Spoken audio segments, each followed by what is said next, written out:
पहली बार शाहपुर विधानसभा के बिहियां फील्ड में महिला का क्रिकेट मैच हुआ है। क्या कहिएगा? नहीं, ये खुशी की बात है। और जो महिला का जो ये मैच हुआ है और अच्छी टीम्स आई हैं। एक टीम यूपी की है, अभी मैंने खिलाड़ियों से परिचय प्राप्त किया, उन्होंने बताया कि वो लोग बनारस से आई हुई हैं। और एक टीम भोजपुर की है। और महिलाओं का या बच्चियों का जो खेल होता है वो हमेशा एक उत्साह से भरा हुआ होता है। और एक खुशी की बात है कि महिलाएं हर फील्ड में आगे बढ़ रही हैं, चाहे वो पढ़ाई लिखाई का क्षेत्र हो, खेल का क्षेत्र हो, देश सेवा का क्षेत्र हो, राजनीति का क्षेत्र हो, वो हर फील्ड में वो लोग एक सम्मानांतर पुरुषों के बराबर चल रही है।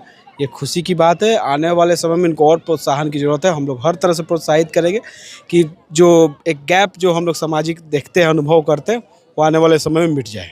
देखा जाता है कि महिला की जो क्रिकेट टीम है उसके बारे में बहुत कम लोग जानते हैं। जी। चाहे कैप्टन की नाम पूछ लीजिए तो नहीं लोगों को पता होता है। पुरुषों के तुलना में अगर बात करें, पुरुष का कोई भी मैच होता है तो लोग मोबाइल अपना निकाल करके बैठ जाते हैं देखने। कैसे इसको मतलब आगे बढ़ाया जाएगा, कैसे इन पे फोकस किया जाएगा? जय सही बात है। और आप टर्मिनोलॉजी भी देखेंगे जनरली क्रिकेट का तो पुरुष आधारित है, बैट्समैन ही लोग बोलते हैं। बैट्समैन बोलने का कल्चर आज भी नहीं है। ये दर्शाता है कि कहीं ना कहीं ये पुरुष प्रधानता वाली जो हम लोग बात करते हैं वो खेल रहा है। लेकिन इसके बावजूद भी आज के डेट में हम लोग की जो महिला क्रिकेट टीम है उसके जो इंटरनेशनल खिलाड़ी हैं उनको भी घर घर में लोग पहचानने लगे हैं। आने वाले वर्षों में जाहिर सी जितने पुरुष क्रिकेटरों को मान सम्मान प्यार जनता का मिलता है उतना इनको भी मिलेगा। तो both of them are deserving, दोनों को इक्वल टैलेंट है, दोनों इक्वल मेहनत करती है। हाँ, कुछ लोकप्रियता उनके प्रति समाज में कम दिखती है, लेकिन धीरे धीरे वो भी बढ़ी है। तो महिला टीम के भी कई खिलाड़ियों का हम नाम आपको गिनवा सकते हैं जो वर्ल्ड फेम की है, जिनको लोग जानते हैं, उनके नाम से उनके फैन फॉलोइंग है। तो ऐसा बात नहीं है, पहले से काफ़ी बदलाव आया है। ये समय के साथ ही आएगा धीरे धीरे। अब तो सोशल मीडिया का भी समय आ चुका है, जिसके चलते वो जो डिज़र्विंग पहचान वो लोग कहीं ना कहीं खो जाती थी वो आज मिलने लगा है।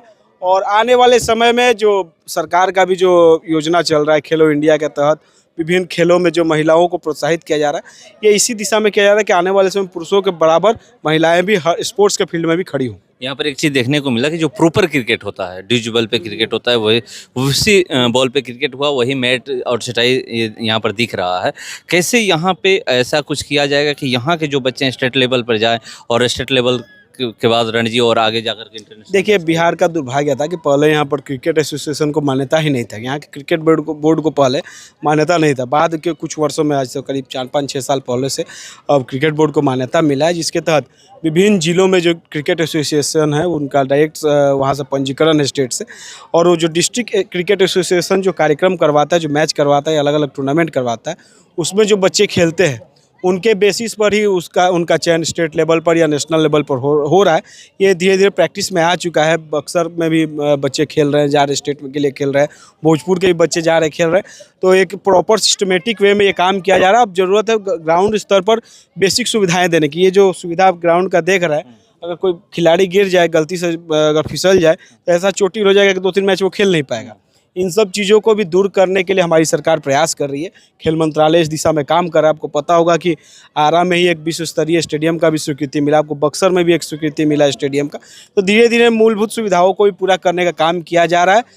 हाँ, समय लगेगा, लेकिन आने वाले कुछ वर्षों में ये बेसिक सुविधाएं जो चाहिए बच्चों को, खिलाड़ियों को आगे बढ़ने के लिए, वो ग्राउंड रूट लेवल पर भी स्थापित कर ली जाएंगी। लाइट के अभाव में यहाँ पे देखा जाए तो नाइट मैच भी नहीं हो पाता। अरे आप लाइट छोड़िए, अभी तो ग्राउंडे का स्थिति नहीं है ठीक। तो यहाँ पर अभी जो बच्चे खेल रहे हैं वो रिस्क लेकर खेल रहे हैं। ये दुर्भाग्य है हमारे क्षेत्र के लिए, लेकिन हम लोग चिंतित हैं, उनके लिए व्यवस्थित करेंगे। और नाइट मैच जो होता है ऐसे परिस्थितियों में नहीं हो सकता, उसके प्रॉपर सेफ्टी इक्विपमेंट्स जो चाहिए सब कुछ रहने चाहिए। उसके लिए प्रदेश स्तरीय स्टेडियम है, जो पटना में जो स्टेडियम है वहाँ पर नाइट मैच भी होते हैं। लेकिन इनको धीरे धीरे जिले के लेवल पर और प्रखंड के लेवल पर भी उतारने का प्रयास किया जा रहा है। इसके लिए समय लगेगा, लेकिन हो जाएगा। नहीं तो कुछ ऐसा होगा कि शाहपुर विधानसभा में स्टेडियम की मैं बात नहीं कर रहा हूँ, एक ऐसा ग्राउंड हो जहाँ पर प्रॉपर तरीके से क्रिकेट हो, फुटबॉल हो जाए। देखिए, जो जादवपुर हाई स्कूल का जो ग्राउंड है उसको हम लिख कर अभी इसी सत्र में हम दिए थे कि उसको कम से कम एक स्टेडियम के रूप में, वर्ल्ड विश्व स्तरीय स्टेडियम के रूप में उसको विकसित कर दिया जाए। उस संदर्भ में जवाब भी सरकार से आ गया है। डीएम से उसका पूरा सिस्टम का जानकारी मांगा गया है।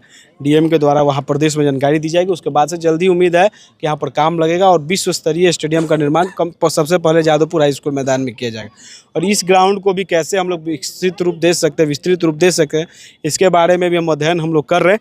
जल्दी इस दिशा में भी अभी तो आए, जिस स्टेज पर हम लोग बैठे हुए थे उसका सीढ़ी फूटा हुआ है, पूरा उसका प्लास्टर उसका ढहा हुआ है। वो जो कबाड़ खाना है पीछे में, वो शायद यहाँ का ड्रेसिंग रूम है। तो बेसिक परेशानियाँ तो है ही। एक कबाड़ खाना को कैसे लोग ड्रेसिंग रूम कहते आए हैं पिछले कई वर्षों से, ये सोचने वाला बात है। लेकिन इन सभी चीज़ों पर मेरी नज़र है, इन सभी दिशाओं में हम काम कर रहे हैं। अब लेकिन काम को धरातल पर दिखने में कुछ समय लगेगा, लेकिन दिखेगा जरूर। चलिए, और यहाँ पर पहली बार देखा गया कि महिला टीम यहाँ पर क्रिकेट खेलने पहुंची थी, और उत्तर प्रदेश और बिहार की महिला टीम आई है, लेकिन फुटबॉल के लिए, क्रिकेट में पहले क्रिकेट की पहली।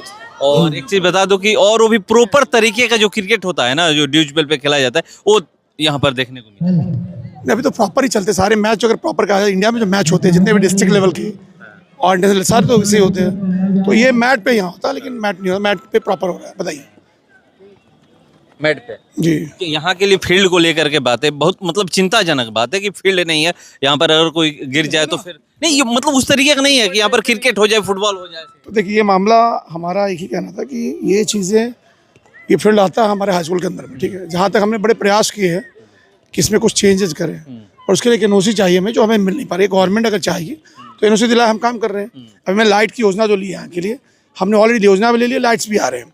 तो हम पूरा एक ये बना रहे हैं, ग्राउंड पे लाइट्स का एक लाइट हो जाए, घास हो हाँ जाए, घास हो जाए, तो कर रहे हैं। तो हमें, हमारी मजबूरी है कि हम नगर पंचायत कुछ क्राइटेरिया है हमारा। क्या है सिस्टम कि हम किसी ऑफिशियल में, सरकारी में हमारा जो है, ये उनका ग्राउंड है स्कूल का, ये गवर्नमेंट के अंदर आता है। तो जब तक वो नहीं कहेंगे, उनका एनओसी नहीं मिलेगा, हमारा बार बार हमारे तुम कहते हैं कि फ्लाइट मोड में करा करो, भाई हमेशा फ्लाइट मोड नहीं काट दो, क्या होगा? बोलते रहिए। अरे कॉन्सेंट्रेशन खराब होता है यार, स्पीच नहीं हम लोग का। तो देखिए, मामला विधायक जी की बात का मैं स्वागत करता हूँ, बट समस्या ये कि अगर स्कूल्स की तब तक परमिशन नहीं होंगे, तब तक एक ईंट नहीं डाल सकते हम लोग। तो हमें नगर पंचायत के पास सारी चीज़ें हैं, उपलब्ध है, बट एक बार हमें एनओसी दे दें। ये तो बात करिए विधायक जी से, क्योंकि अध्यक्ष हैं वो। अभी तो मैं आई हूँ, तो मैं उनसे बात करूँगा और हम यहाँ से एनओसी लेते हैं, काम करेंगे, यहाँ कराएंगे, हम ग्राउंड बनाएंगे बच्चों के लिए, क्या दिक्कत है?